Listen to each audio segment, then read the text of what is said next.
Okay, so I'm just going to try to do one more example. Hopefully, if anybody's lost, this will start to clear it up for you. Okay, let me go ahead and pull up a pen. Just get a red pen for right now, and let's just make a space here uh, with two objects inside of it. Let's make one object here and the other object here, okay? Where this red space is just air, okay? Let's say that this smaller object here has a lower density, and this bigger object has some higher density, okay? So object 1, and then this other one is object 2, okay? And our goal here is we're gonna try to take projections all the way around and then line them up to produce a sinogram, okay? So let's go ahead and try to do that. And the way I want you guys to do this is to always start with theta equal to 0 right here, okay? So this will be theta equal to 0 on the s-axis for theta equal to 0, okay? And remember, the S detectors in the middle here is where S equals 0. Going to the right is positive, going to the left is negative. That's important because as you switch and you get all the way to theta equal to 180 degrees, those things will flip, okay? So you got to keep track of that, okay? So let's say we have X-rays coming from this direction at theta equals 0. We have our bank of detectors on the other side, okay? What will the projection look like? Well, as it goes through air, it'll look like the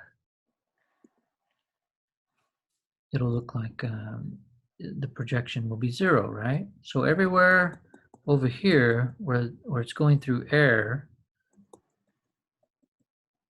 it'll just produce a 0. But when it starts to hit this object that has some thickness and some linear density, it's going to start to produce something that looks like this, a profile that looks like that, okay? And let's say when the x-rays come over here, it'll, let me back up. Once the x-rays reach the other side of this object number 1, and then they're just going through air again, the intensity will be 0. But once you start going through this, once you reach the second object, which has, again, thickness and a higher linear density, it should produce a higher profile like this, okay?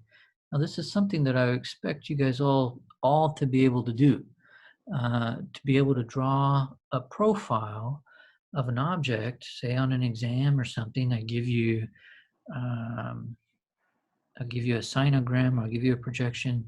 You should be able to draw the projection, produce the sinogram. And you should be able to go back and forth between them as well.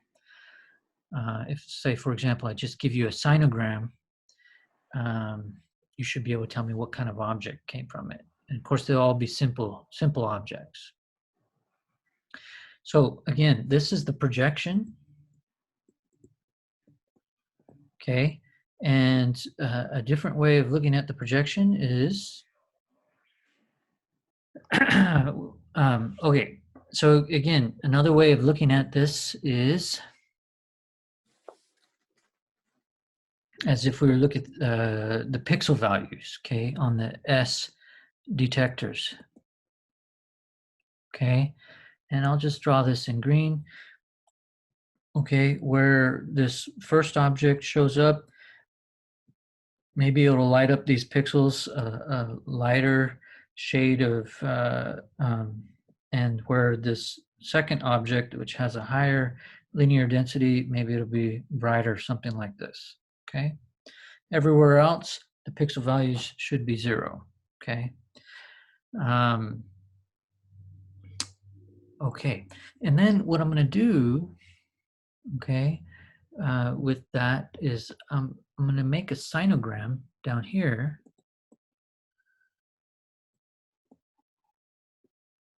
Okay, where I'm going to plot the S detectors. Remember, up here positive, down here is negative. Okay, in the middle is S equal to 0. Okay, versus theta. Okay, so here at theta equal to 0, I'm going to take this and put it down here. Okay, keeping my positive and my negative in line.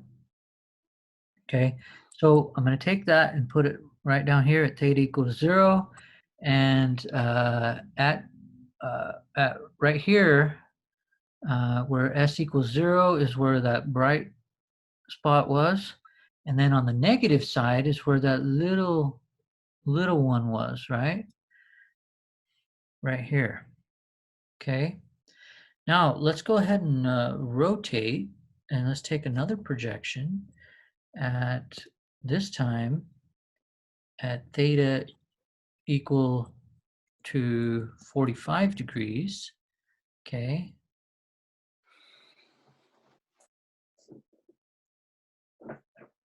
in the middle here is where S will equal 0. Okay, and let's take a look at what will this projection look like now. Okay, so this time I have X-rays coming in this direction, right? Okay, so as they go through air, it'll be 0. But as soon as it hits this first object, it'll create a little blip, right? Remember, this is on the negative side of the S detectors. And as they go through the center, it'll be 0 again. But as they reach the second object, it'll produce another blip kind of like this. And again, that one's going to be brighter because it's got a higher intensity. And then it'll be 0 again, okay? And if I were to draw this as the bank of detectors, okay, the intensity of this small object would be a little bit bright here, and the intensity of the second object will be brighter here. Okay, now notice at theta equal to 0, this second object, remember, it was right at S equal to 0. But from this projection, at theta equal to 45, it's appearing a little bit more to the positive side. Okay, same thing with the small object here actually appears a little more to the negative side. Okay, and if I take that projection and put it on my sinogram, and remember the sinogram is nothing but the S detectors plotted against theta. What will it look like? Well, let's take a look. Now, we said that object number 2, okay, this is object number 2, and this is object 1. Okay, we said object number 2 actually moved a little bit up here, right, to the positive side of the S detectors, and object number 1 moved a little bit further down, like right here, right? Okay. All right. Now let's continue with theta equal to 90 degrees now. Okay. So I'm going to rotate again.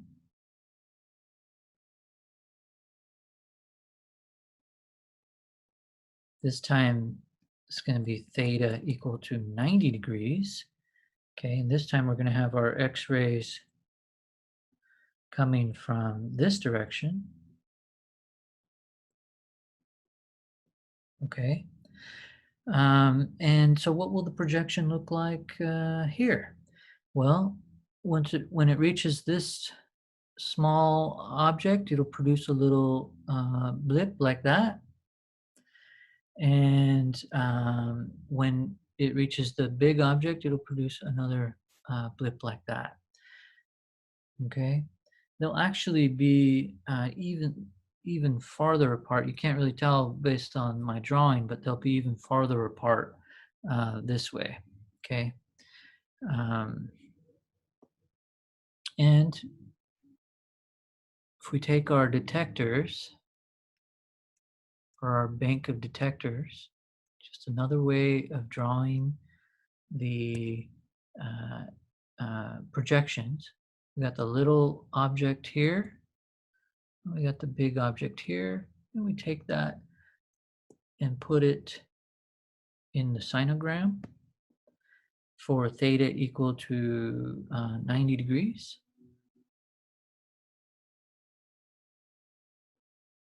Okay, this is for theta equal to 90 degrees. The previous one was for theta equal to 45. This will end up looking something like this, and maybe this. Okay. Now, now let's just do one more at theta equal to 180. Okay. So that's going to be starting to get a little bit messy, but I'll just do it. Let me pick a different color. What might be a good color?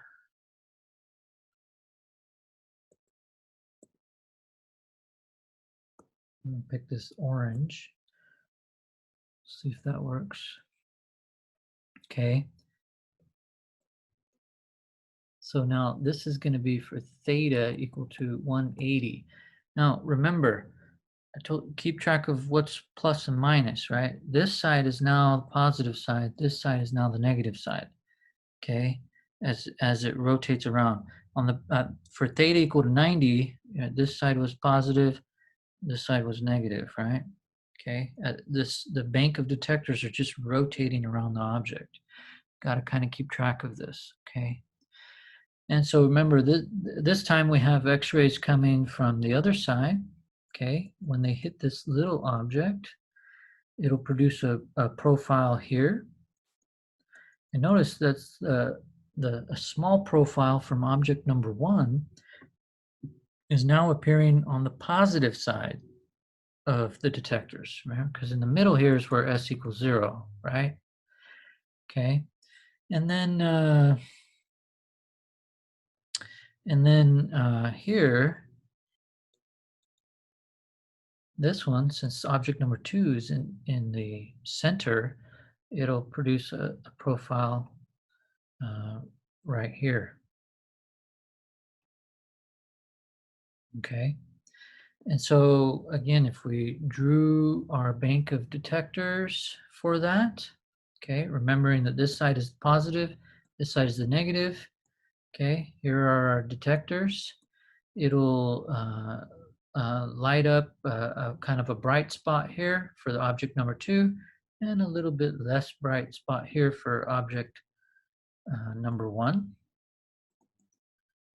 Okay, and if we take that and plug it into our sinogram down below,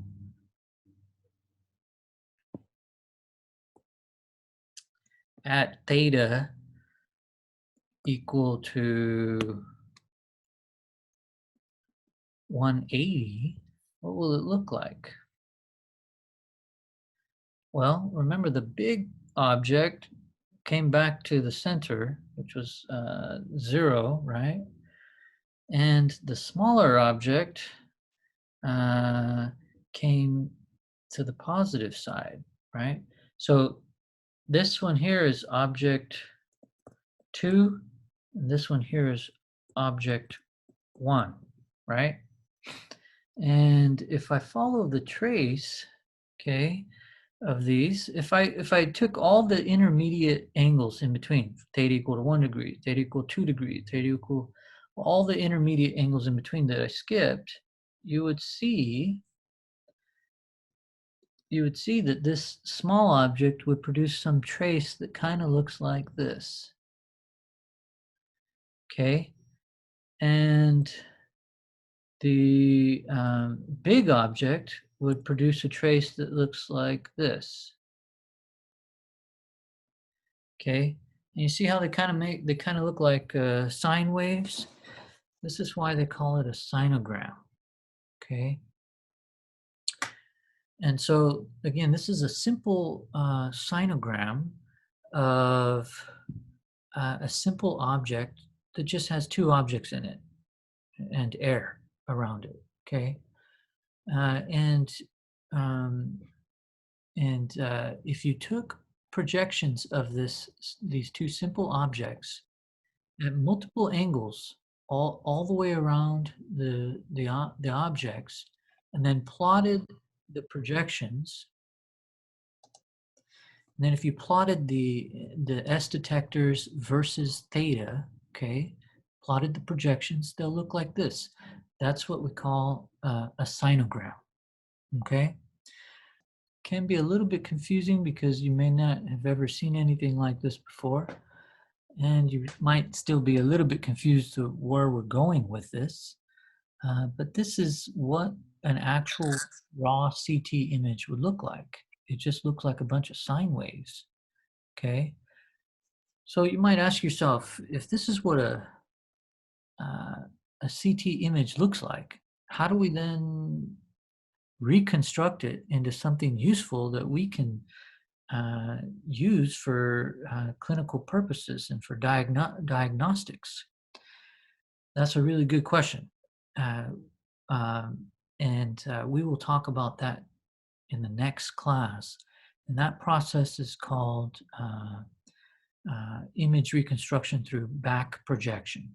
Okay, we'll get into it into the next class on how do you take these sinograms and reconstruct them into something that you and I can interpret and understand. If you can imagine, this is a kind of a huge breakthrough on who was able to figure this out um, in order for us to create these incredible images, 3D patient-specific images of the human body. Okay, so I think we will go ahead and stop here.